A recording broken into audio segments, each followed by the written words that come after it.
Então, bora lá para o que interessa. Vamos para a nossa orientação de estudo para a prova. Então, olha lá. Primeira aula que vai cair na prova.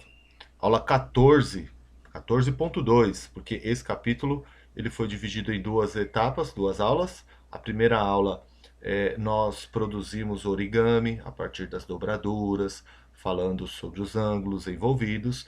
E na aula 14.2 a gente já foi para uma parte mais técnica, né? Então, o que esperar deste capítulo para a prova? Olha lá, o exercício de relógio que eu tanto citei para vocês, a importância de a gente entender, né, a divisão dos ângulos em uma circunferência, que no caso o relógio dividido em 12 partes, de uma hora para outra, quantos graus nós temos, e na indicação de uma hora, por exemplo, lá, igual uma hora determinada do dia, por exemplo, 3 horas lá, será perguntado qual é o menor ângulo formado entre os ponteiros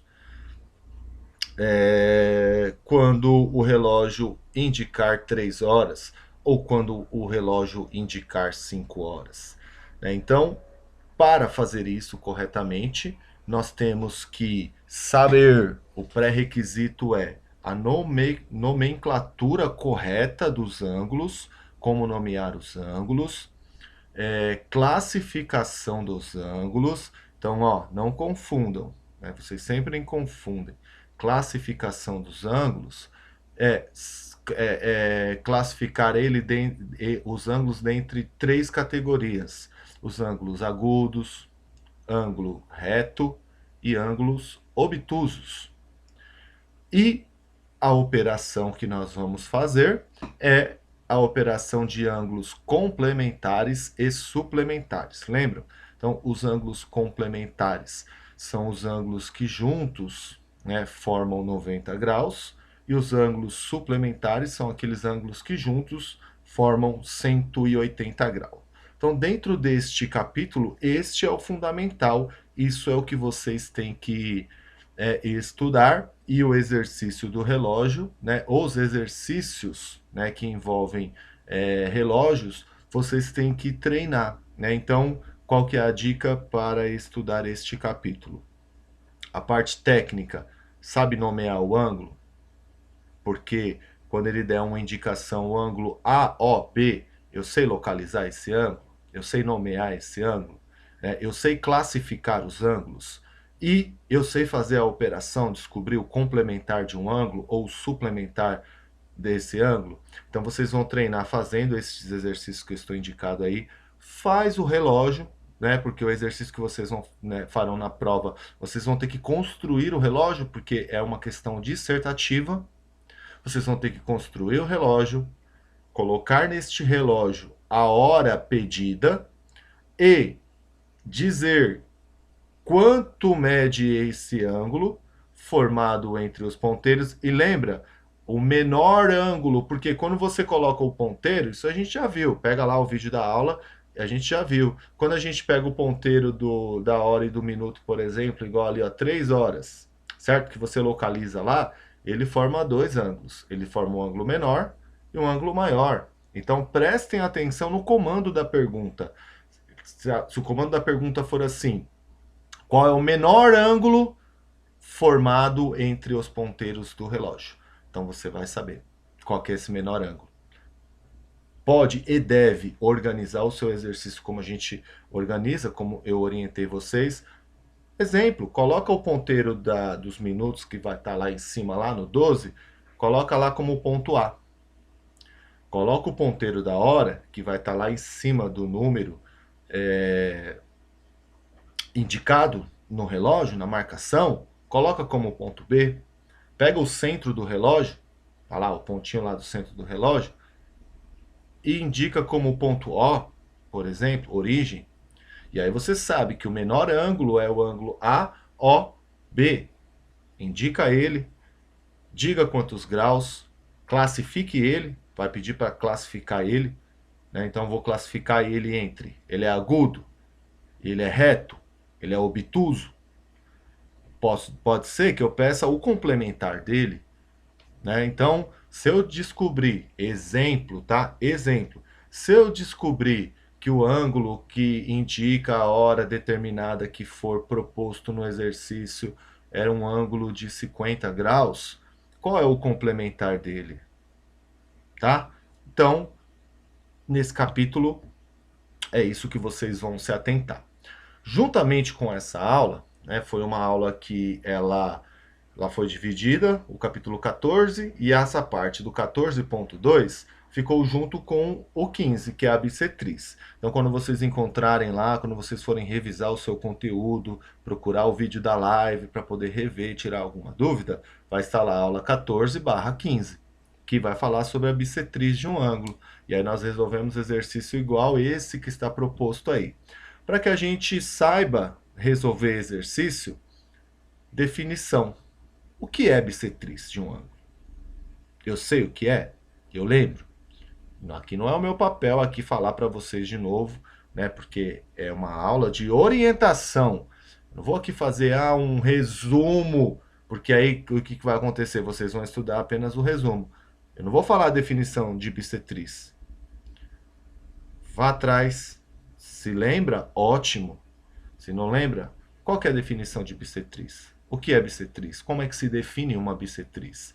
E a gente aprendeu até construir uma bissetriz. Na apostila de vocês tem 2 métodos. Nós fizemos o método simplificado. Pedi para que vocês construíssem algumas bissetrizes com um compasso e a régua apenas, certo? Olha lá, construção simplificada da bissetriz. Treinem a construção simplificada. Quanto mais vocês construírem, mais fácil vocês vão identificar, vai memorizar de uma maneira mais fácil a definição do que é bissetriz e a determinação de ângulos em uma figura utilizando o conhecimento sobre bissetriz. Aí a gente chega ao ponto de resolver. Já sei a definição, eu sei construir, agora eu consigo determinar ângulos que utilizam este conceito de bissetriz. Então, o exemplo é este exercício aí, olha só. Na figura ao lado, o ângulo BAC, olha que eu falei lá do outro, nomenclatura, né? Saber nomear o ângulo para poder identificar ele na figura corretamente. BAC mede 140 graus.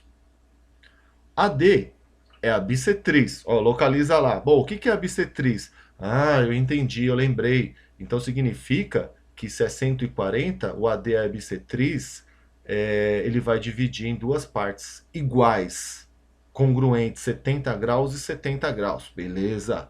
Aí ele fala assim, é a bissetriz do ângulo BAC. E AE, olha lá, o segmento de reta AE é a bissetriz do ângulo CAD. Ah, entendi. Então cortou lá 140, virou 70 de cada lado, 70, se ele corta no meio de novo, 35. Determina a medida do ângulo CAE. Passando por essa etapa, a gente sabe que é 35.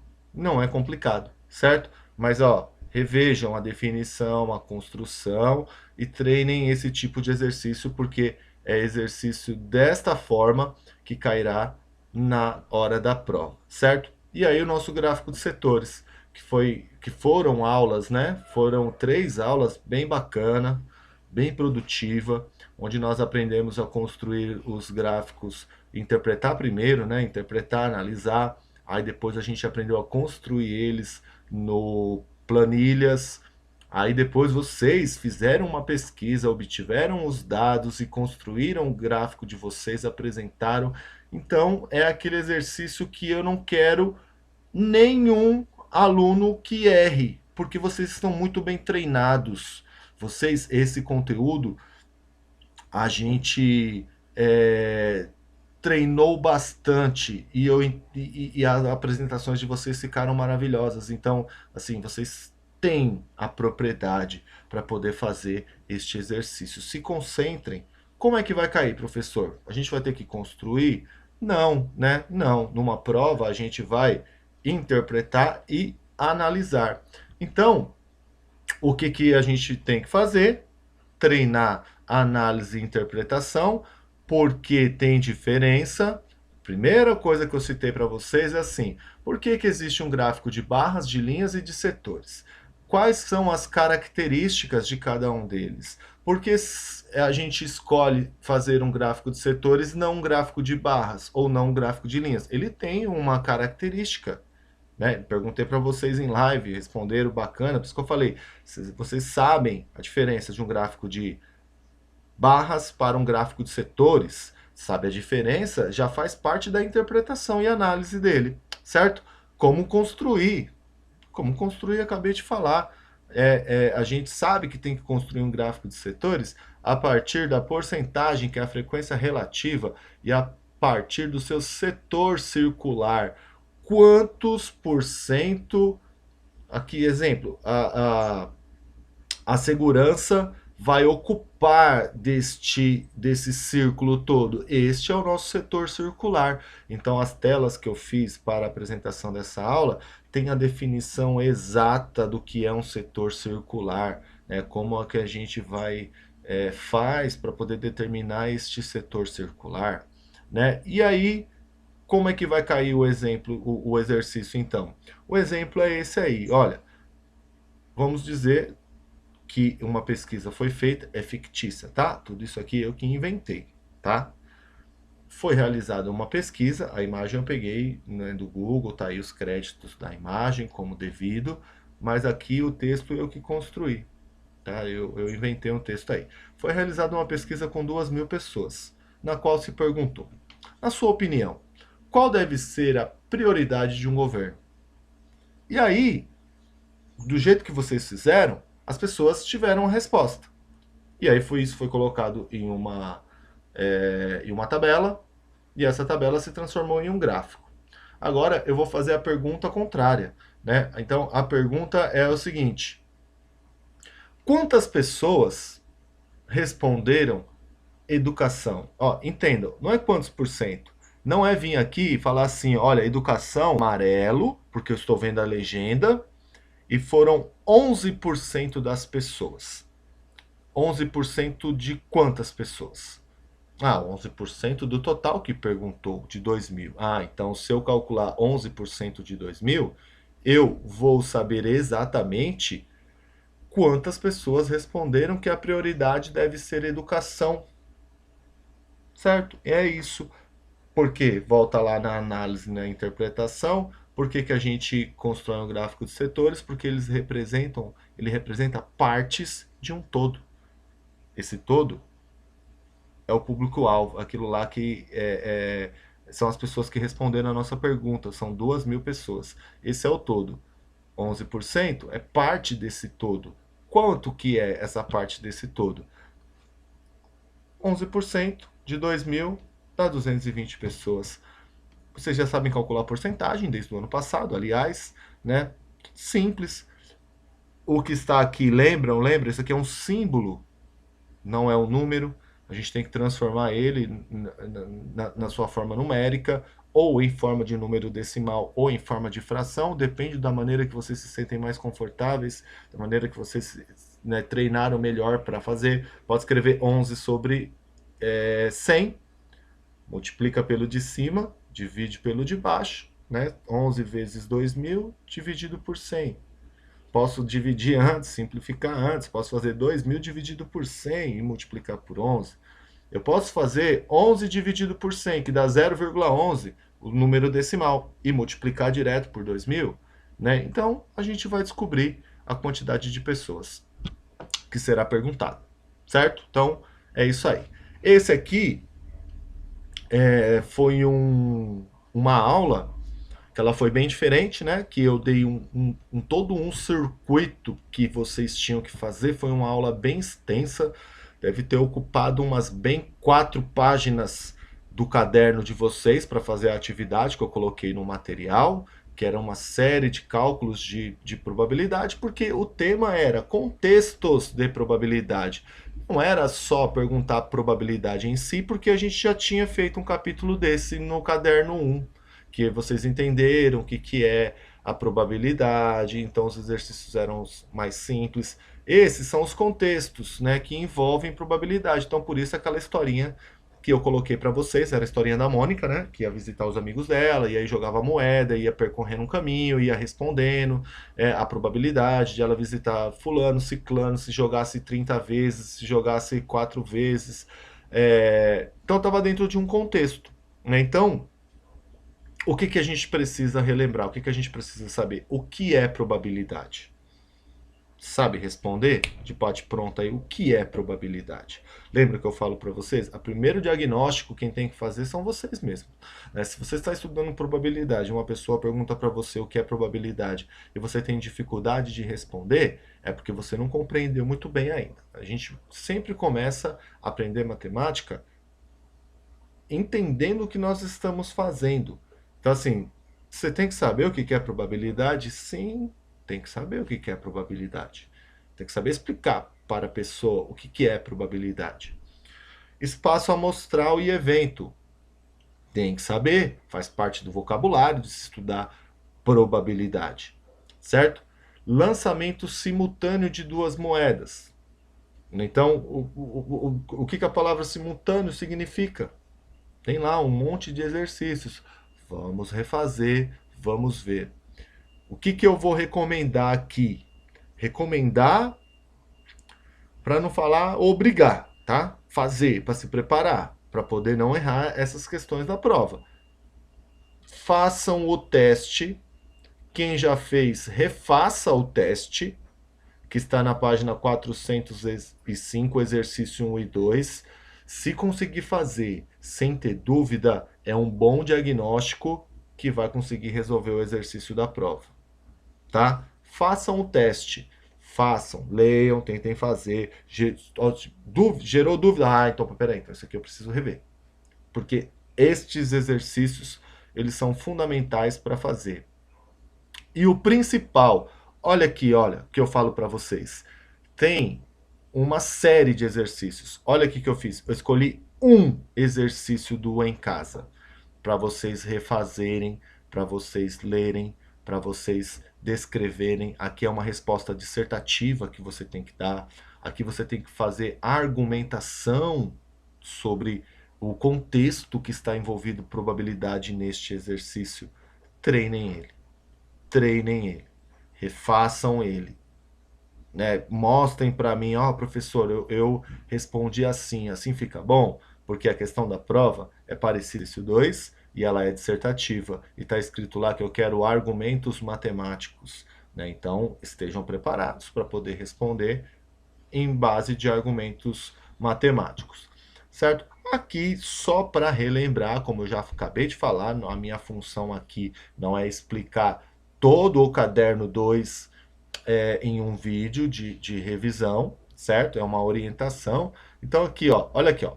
Você vai tirar uma bola de cada uma das 3 sacolas abaixo. Lembra? A gente levou até para a sala de aula sacolinha plástica, copo. Nós levamos, colocamos fichinha, fizemos desafios na sala de aula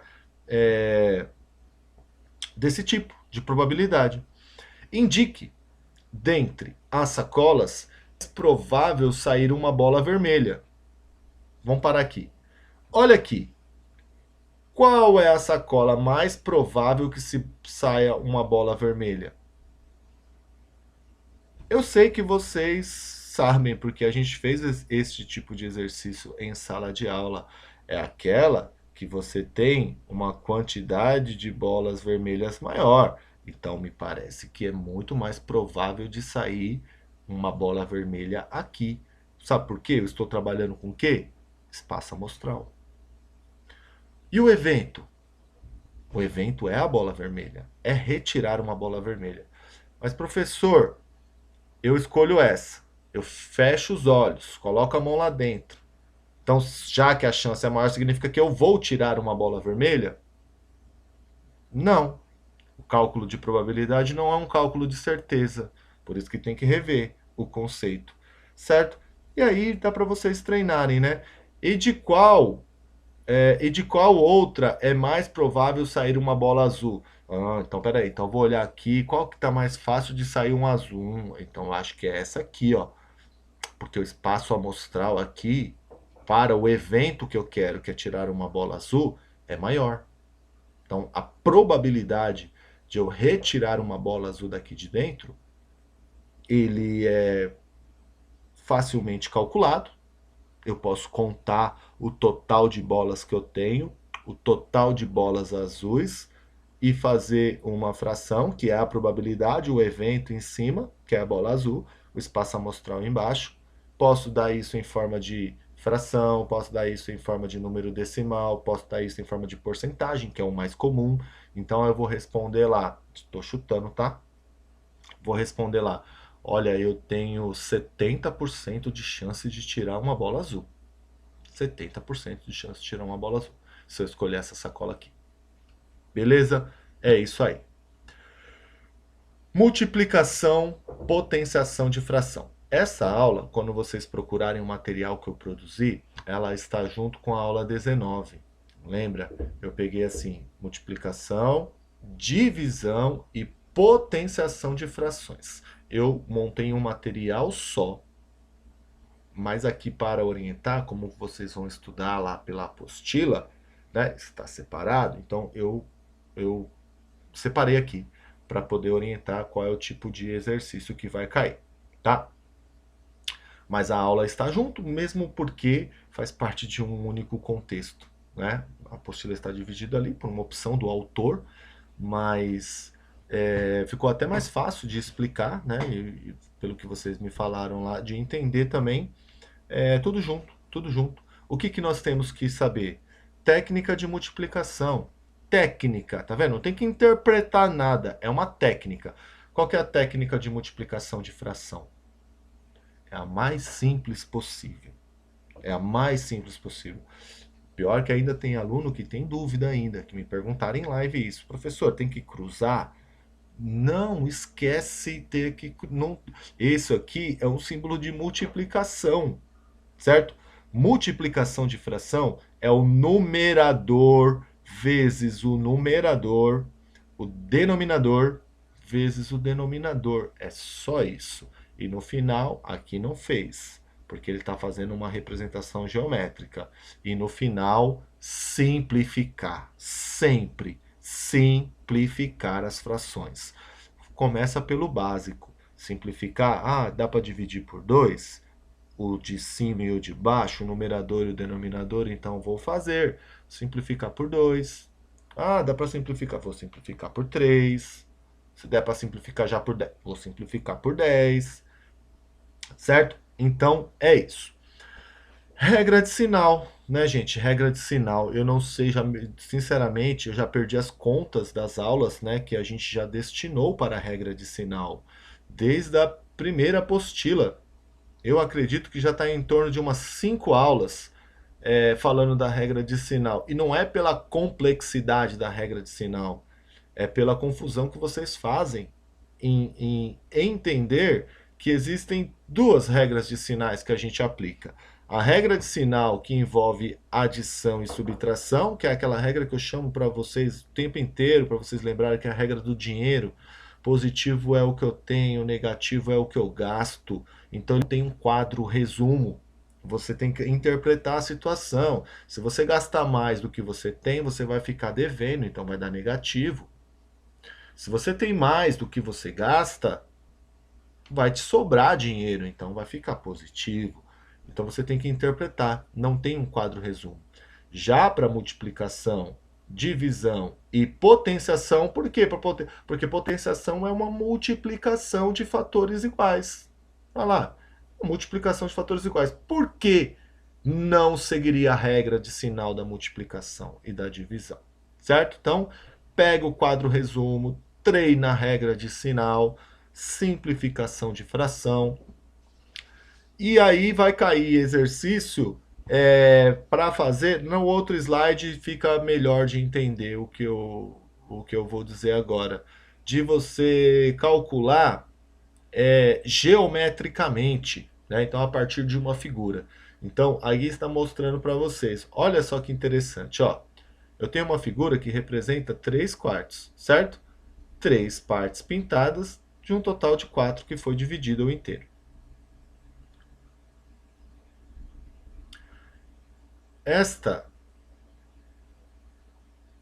Esta outra fração é 2/5. Duas partes pintadas do total de 5 que foram divididos. Quando eu multiplico do jeito que eu falei para vocês, olha, 3 vezes 2, 6, e 4 vezes 5, 20, olha o que acontece com o denominador. Olha o que acontece com o denominador. Certo? Ele vai representar a quantidade de partes que foi dividido agora, o meu inteiro. Então, olha só como ele ficou mais picadinho, digamos assim. Tá vendo? Ó, o tamanho dele é o mesmo. Certo? O tamanho dele é o mesmo. Só que agora ele está dividido em quantas partes? Em 20. 1, 2, 3, 4, 5. 1, 2, 3, 4. 5 vezes 4, 20. E aí, quantas partes deste total eu tenho que pintar agora? Então, agora tem que pintar 6 partes de 20. Certo? Não se assustem, porque tá aqui na próxima, que ele fala da divisão. Tá aqui... Ixi, fiquei em cima. Tá aqui exatamente um exercício, tá? Tranquilo, tranquilo. Olha só. Na hora pode dizer, meu Deus, que pergunta difícil. Quantas flores, daqui ó, tá vendo? Desse quadro aqui ó. Quantas flores representam 1/5 da metade? Tem gente que vai pirar, vai falar assim, meu, mas que caramba, 1/5 da metade? 1/5 da metade? Olha lá. Pega aqui ó, quantas flores tem aqui? 1, 2, 3, 4, 1, 2, 3, 4, 5, tem 20. 1/5 da metade. Qual que é a operação que eu tenho que fazer primeiro? Metade. Olha o que eu fiz. Eu fui e cortei a imagem no meio, que é para vocês verem a construção passo a passo, hein? Ó, cortei no meio. Metade. Olha lá, metade. Metade deu 10. Agora, 1/5 da metade. Essas 10 flores que sobraram, eu tenho que dividir ela em quanto? 1/5. Eu tenho que dividir em 5 grupos, certo? O denominador é a quantidade de grupos que a gente divide. Vocês aprendem isso desde o 5º ano. Então, olha aqui, ó, tá fácil de dividir. Ó, 1, 2, 3, 4, 5 grupos. Eu tenho 10, eu vou dividir eles de 2 em 2, 5 grupos. 1/5, um pedaço desses 5 que eu dividi. São 2 flores. Esse é o cálculo geométrico, que é o que está explicado ali na aula anterior. Então, vai cair exercício desse tipo? Sim, terá uma figura. E aí ele vai dar um comando desse aí. Quantas, sei lá, quantas borboletas representam 1/3 da metade? Não se apavorem. Vocês estão vendo que é simples. Ah, professor, mas como é que faz isso algebricamente? Ah, algebricamente, então é assim, ó. Eu tenho um total de 20, certo? Eu tenho um total de 20. Quantas flores representam 1/5 da metade? Ó, metade de 20 é 10. 1/5 de 10 multiplica pelo de cima, divide pelo de baixo. 1 vezes 10 dá 10, dividido por 5 dá 2. Chega na resposta. Tranquilo, é ter calma, certo? É ter calma e estar treinado acima de tudo, né? Vocês sabem disso, que eu falo para vocês, né? O que traz calma também é estar treinado, é saber que fez o melhor, é saber que prestou atenção nas aulas, é saber que estudou, que se preparou, é isso. Então, nesse capítulo, para que a gente resolva exercícios desse tipo, tem mais um exemplo aqui, tá? Técnica de divisão de fração. Qual é a técnica de divisão de fração? Copia o primeiro, multiplica pelo inverso do segundo, certo? Lá na apostila tem toda a definição, passo a passo, até vocês chegarem nesta técnica. Resumo, né? A divisão de fração vira uma multiplicação. Copia a primeira, multiplica pelo inverso do segundo. Não tem técnica mais fácil. Tá? Podem fazer por outras, já que vocês encontrarem aí. Não vou exigir que façam, né? Mas não existe mais fácil do que essa. Copia a primeira, multiplica pelo inverso do segundo. Resolução de situação-problema. Isso aqui é uma situação-problema, certo? Tem outra aí aqui para vocês. Tem que interpretar. Olha lá. Essa é difícil. Esse aqui eu diria que é um exercício mais difícil que a gente poderia resolver no nível que vocês estão, né, na apostila que vocês têm, que a gente trabalha. É o exercício mais difícil. Reconheço, é difícil. Esse é difícil, certo? Mas não é por isso que a gente não vai fazer, que a gente não vai se arriscar aí, não tem problema nenhum. Então, ó, fez-se uma pesquisa, tô interessado em pesquisa, né? Acho que vocês me inspiraram na pesquisa que vocês fizeram. Mais um exemplo que eu montei em relação à pesquisa. Mas vamos lá. Fez-se uma pesquisa sobre o sabor do suco que os alunos de determinada escola preferem. Sabe-se que 1/3 escolheu suco de uva. 1/4 dos alunos restantes. Lembra que a gente fez na apostila um desse? A pessoa falava, acho que era mesada que tinha na apostila, sei lá, Maria gastou 1/3 da sua mesada com isso e metade do que sobrou com aquilo outro. Então, ó, 1/3 escolheu suco de uva, 1/4 dos restantes escolheu suco de laranja. E 120 alunos ficaram indecisos. Quantos alunos participaram da pesquisa? Difícil. Por onde a gente começa? Bom, a gente começa o seguinte: tem um todo estabelecido, tem um inteiro, tem um todo. Quem é esse inteiro? Quem é que pode representar esse inteiro para a gente poder tirar o nosso 1/3? 3 sobre 3. Se o denominador é 3, 3 sobre 3 dá 1. 1 representa o quê? 100%. Todo mundo. Certo? Todo mundo. Então eu tinha 3 sobre 3, eu tinha todo mundo. 1/3 disse que gosta de suco de uva. Qual é o restante? O restante é 2/3. Aí tá tranquilo, certo? O restante é 2/3. Então já sobraram 2/3. Agora, olha só. 1/4 dos restantes. Então é 1/4 de quem? É 1/4 de 2/3, certo? Porque são os restantes. 1/4 de 2/3 escolheu o suco de laranja. 1/4 de, ó, o D, que é aquele D de multiplicação que eu falo para vocês. 1/4 de multiplicação 2/3 multiplica pelo de cima, numerador com numerador, denominador com denominador. Deu 2 dozeavos. Dá para simplificar? Simplifica. 1/6. Ah, então 1/4 dos restantes, que eram 2/3, deu 1/6. Certo? 1/6. Responderam que gosta lá do suco de laranja. Total que responderam até agora que a gente sabe. 1/3 mais 1/4 do restante. Quanto deu 1/4 do restante? 1/4 do restante deu 1/6 da turma. Então, por enquanto, quantos responderam? Olha lá, denominador 3, denominador 6. Tira o mínimo múltiplo comum, que é o 6.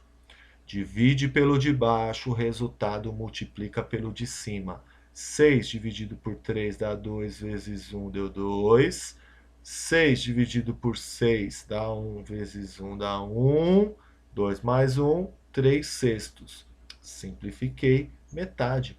Ah, então 1/3 mais 1/4 do restante deu metade da turma. Isso. Bom, e 120 alunos ficaram indecisos. Se deu metade da turma que respondeu, significa que a outra metade ficou indecisa. Quanto que é metade? Metade é 120. Se metade é 120, o total de alunos eram 240. Tá?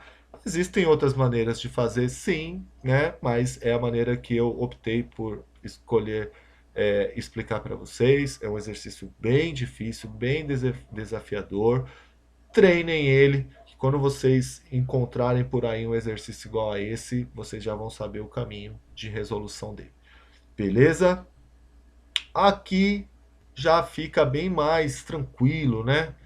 É uma aula bem mais tranquila, porque já é uma aula também que a gente está retomando conteúdos, né? Então, ângulos em polígonos. A primeira coisa, definição de polígono. Já falei umas 1000 vezes na orelha de vocês o que é a definição do polígono. O que é um polígono? Tem que saber. Polígono convexo, ângulo interno e ângulo externo. Isso aí é fundamental. O exercício vai girar em torno disso. Tá aí o exemplo. Né? Tá aí o exemplo. Ó, determine o ângulo interno e o ângulo externo do polígono ao lado. Aí eu olhei lá e falo, bom, é um hexágono regular.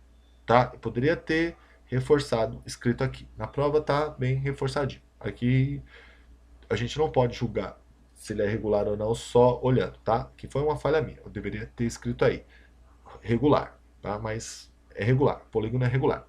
Então, o que nós estudamos de polígonos regulares?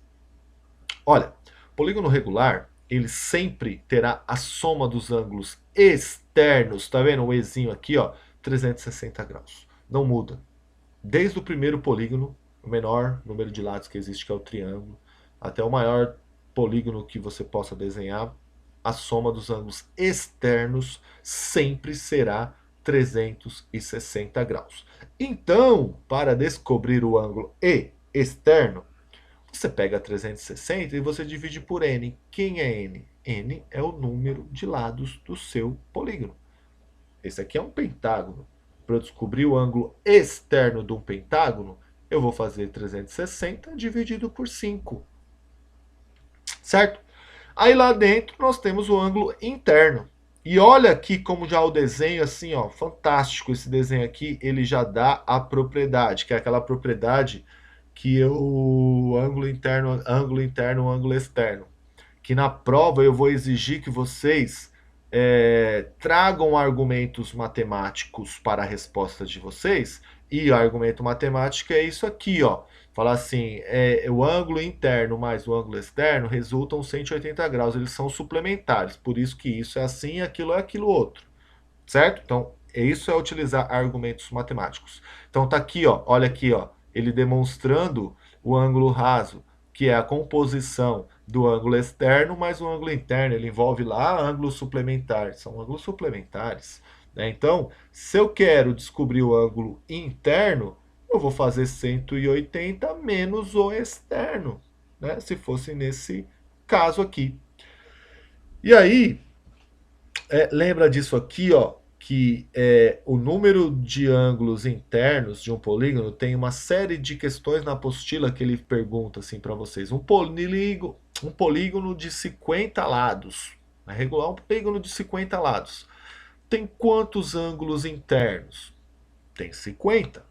O número de ângulos interno, ele corresponde ao número de lados. Tá, um polígono de 50 lados tem quantos ângulos externos? Lembra que é 100, que é o dobro, porque cada vértice do polígono, que corresponde ao número de lados, tem 2 ângulos externos, só que o que está escrito logo? O que eu expliquei para vocês? Olha, isso aqui é para definição, certo? Isso aqui é para não entender conteúdo errado de matemática, mas a gente leva em consideração apenas um também, porque eles são iguais, eles são opostos pelo vértice. Ó, alfa e beta aqui são iguais, certo? Então a gente leva em consideração apenas um, porque eles são iguais, beleza? E ó, tá aqui ó, para reforçar, aí ângulo interno, aí ângulo externo, certo? Tá vendo que aqui ele marca os dois, só que aqui ó, eles já começam a já marcar um. Por quê? Porque a gente vai escolher um que a gente vai levar em consideração, porque são iguais, tá? Mas por definição saibam que o ângulo externo, a quantidade de ângulos externos que a gente tem em um polígono é o dobro do número de lados, tá? Aí tá aí o exercício, certo? O hexágono regular. A gente sabe que é 720 graus, você tem uma tabela, eu já ensinei para vocês como a gente calcula. Não vou aqui retornar, é só vocês pegarem lá. Tem triângulo, sabe quanto é? Sabe, né? Não tem como, 180. O quadrilátero, sabe? Sei, 360. Se parou aí, tá errado. Tem que saber o do pentágono, tem que saber o do hexágono, tem que saber do heptágono. Se não é saber decorando o valor, é saber como obtém, porque eu ensinei. Eu ensinei. Tem lá a tabela, pega a aula e reveja, tá? Então eu descobri que o ângulo interno mede 120. Se o interno mede 120, o externo mede 60. Porque 120 mais 60 dá 180, porque eles são suplementares. Beleza? É isso aí que vai cair. Última aula e o exercício vai cair em forma de expressão numérica, tá? É o único exercício que nós temos uma técnica pura, né? Não tem interpretação. Vai cair exatamente assim, uma expressão, né? Então você não vai ter que interpretar e analisar nada, você vai ter que aplicar uma técnica de resolução. E essa técnica envolve que? Né? Essas expressões numéricas envolvem que? Nesses últimos 2 capítulos, que são só. Tanto é que não tem conteúdo a explicar. Vocês lembram, né? Não tem nada de novo. São capítulos que trazem situações de problema e expressões numéricas para resolver. Exercício, exercício, exercício. Certo? Então, assim, o que eu tenho que saber? Ordem das operações. O que eu tenho que saber? Parênteses, colchetes e chaves. O que eu tenho que saber? Número misto. O que eu tenho que saber? Tirar o mínimo múltiplo comum. Não dá mais para carregar essa defasagem, tá? Não dá mais. A gente já bateu um papo na live, tudo bem, não é só vocês. Normalmente os alunos têm dificuldade, sim, com o mínimo múltiplo comum, mas vocês estão vendo isso desde o 6º ano. Então chega uma hora que, sabe, tem que. Onde é que eu travo? Né? Da mesma forma que eu falei lá, deve ter umas 3 ou 4 aulas que eu explico no vídeo de explicação do material e na live o mínimo múltiplo comum. Na última aula, inclusive, eu calculei o mínimo múltiplo comum, fiz a decomposição simultânea dos exercícios ao vivo com vocês. Tá? Então, treinem, questão de treinar. E regra de sinal. Resolver uma expressão numérica, é isso aí. Tá? Então aqui tem uma resolução, olha lá, aqui não tem parênteses, colchetes e chaves, certo? Então aqui nós temos a ordem das operações. Ah, professor, mas esse colchete, esse parênteses aqui, esse parênteses aqui é para indicar que a fração inteira está elevada ao quadrado, tanto 1 quanto 2. 1 ao quadrado é 1, 2 ao quadrado é 4. Beleza? Qual que é a primeira ordem de operação? Potência e raiz. Fiz a potenciação, copia, copia. Certo? Na verdade, aqui já aplicou a técnica lá. Ó, copio o primeiro, multiplico pelo inverso do segundo, já para ganhar uma linha. Tá vendo aqui? Ó, aqui já é bom. Olha, se liga. Eu não posso adicionar antes de multiplicar, nem de dividir. Mas, para poder ganhar uma linha aqui, ó, eu apliquei aqui a potência, porque eu tenho que fazer primeiro, ótimo. Copiei a multiplicação, vezes 1/3, copiei o sinal de mais, copiei o primeiro, multiplico pelo inverso do segundo, inverti o segundo e multipliquei. Troquei a operação. Essa é a técnica da divisão de fração. É aquela que eu falei que é a mais fácil que tem. Aí o que sobrou aqui? Ó? Sobrou uma multiplicação aqui, uma multiplicação aqui. Não posso fazer adição antes de fazer multiplicação. De jeito nenhum. Multipliquei. Multiplicar a coisa mais fácil que tem. Ó, numerador com numerador. 1 vezes 1 dá 1. 4 vezes 3 deu 12. Copia o sinal de mais. 1 vezes 3 deu 3. 4 vezes 1 deu 4. Agora o mínimo múltiplo comum. Então, sabe, não adianta a gente, sabe, às vezes fazer coisa muito difícil, já muito avançado, igual vocês sabem fazer, mas ficar com dúvida em mínimo múltiplo comum ainda. Não adianta, porque aí você vai chegar, vai fazer a interpretação tudo certinha, vai começar a resolver. Quando chegar no meio da resolução, vai perder o exercício porque não sabe tirar mínimo múltiplo comum. Mínimo múltiplo comum de 4 e de 12 é o próprio 12, porque eles são múltiplos, né? Não sabe, coloca o 12,4, coloca a barrinha e faz a decomposição em fatores primos. Vai chegar no 12 do mesmo jeito, começa por 2, vai por 2 de novo.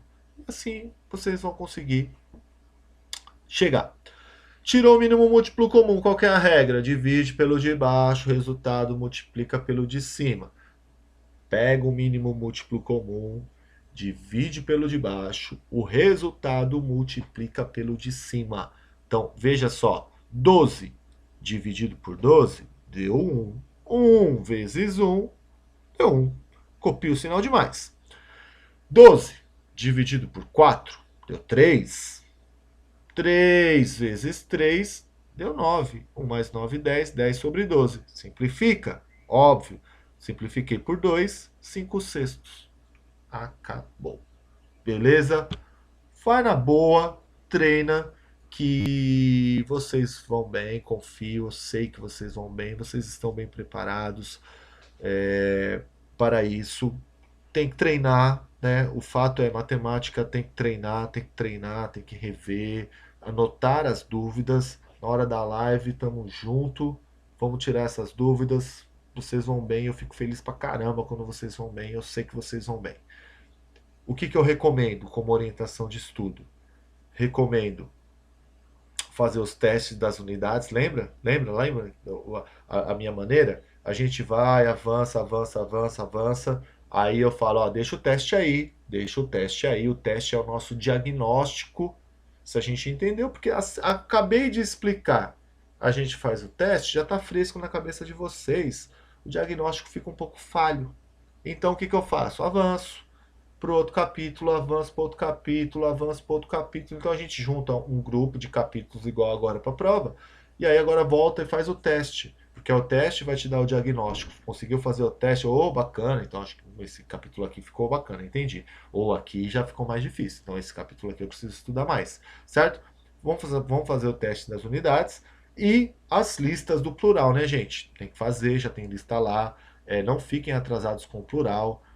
Apareceu a lista, vocês sabem, já expliquei para vocês, é de mês em mês, libera a lista 5, lista 6. Então, façam a lista do plural. Beleza? Aquele abraço, até daqui a pouco na live e vamos nos preparar para que a gente consiga se sair bem, tire uma boa nota aí que vai ser bacana e legal para todo mundo. Beleza? É isso aí. Valeu!